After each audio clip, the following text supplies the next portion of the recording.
Hey guys, what is going on? This is Applegeek. Apple's new iPhone 8 has received plenty of criticism for being too much like the previous generations of iPhones. Admittedly, it's definitely not as cool as the iPhone X.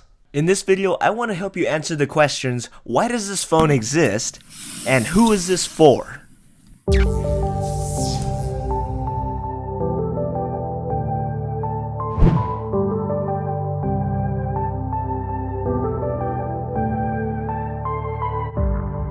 This new iPhone would be identical to the iPhone 7 if not for a few minor changes. So what are these changes? The first being the most obvious one, and that's the new all-glass design. This has changed from the familiar aluminum design we've been seeing on iPhones for a while now, and heavily reminiscent of the iPhone 4. This phone and the iPhone 10, Google Pixel 2 all remain to be jackless, and you are going to need a retarded adapter to listen to 3.5mm headphones. One of the biggest arguing points for this device is that it doesn't really change anything from the iPhone 7, and some might even argue the iPhone 6s, but I beg to differ because there are several new features that are key. This new design allows for wireless charging, which is definitely not new, we've seen this before, but this is Apple taking another step into a wireless future. Sure, this may not be the best or fastest or whatever, it's just nice to see Apple finally adopting it. Now I literally don't have to carry any wires. For those of you out there who are like me and you're not a fan of the Face ID thing and the whole premise of them being able to see you and scan what you look like and store your faces on walls, this phone still uses the second generation Touch ID that was introduced with the iPhone 6s, so you can still unlock your phone with your fingerprint. It's also worth noting that the iPhone 8 has an improved taptic engine, and when compared to the 6s, it's basically silent, so it's not so disturbing when you use 3D Touch.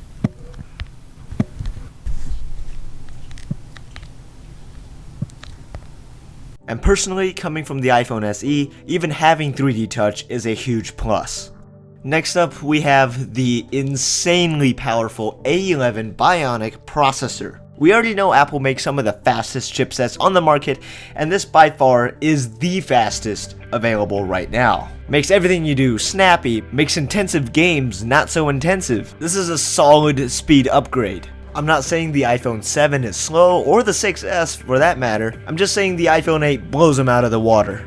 This new processor future-proofs the iPhone 8 for things like AR, or augmented reality, where you can see the world with a different set of eyes. I do realize that you can do this on an iPhone 6s and above, but with the iPhone 8 the processor just breezes through these AR processes. However, you will look utterly ridiculous when you're running around a surface with your phone. People are probably going to think you're possessed or you're cursed to see the upside down. But the applications of AR are basically limitless because you can do anything from games like this. They already have an app where you can see the human body, which is creepy. And in my opinion, it is so much better than virtual reality where you have a phone strapped to your face. Speaking of faces, let's talk about the camera and how amazing it is. So the iPhone 6s has basically the same camera as the 7, and I went ahead and compared some of the images with the 8. And here are the results.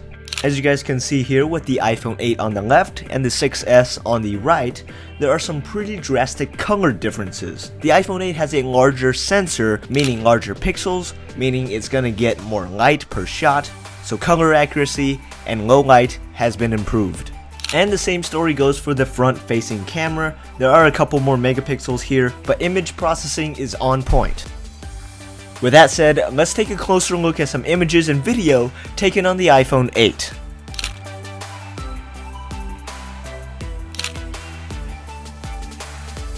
If you notice in some of these shots, the background is like perfectly blurred, and this is taken on a normal iPhone 8. But when it comes to quality, this iPhone has it down. Even in low light shots, there is not that much noise.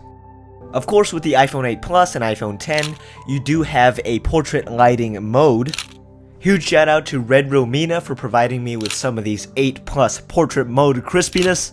Go check out her channel, link below. Oh, and I haven't even gotten started on this thing's video capability.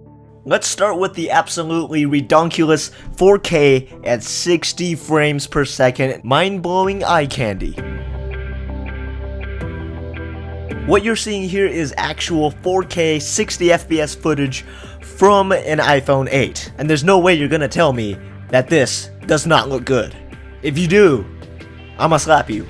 Ready? Slow motion. Besides that, we do have 1080p at 240 frames per second, so now even your slow motion footage will look that much better.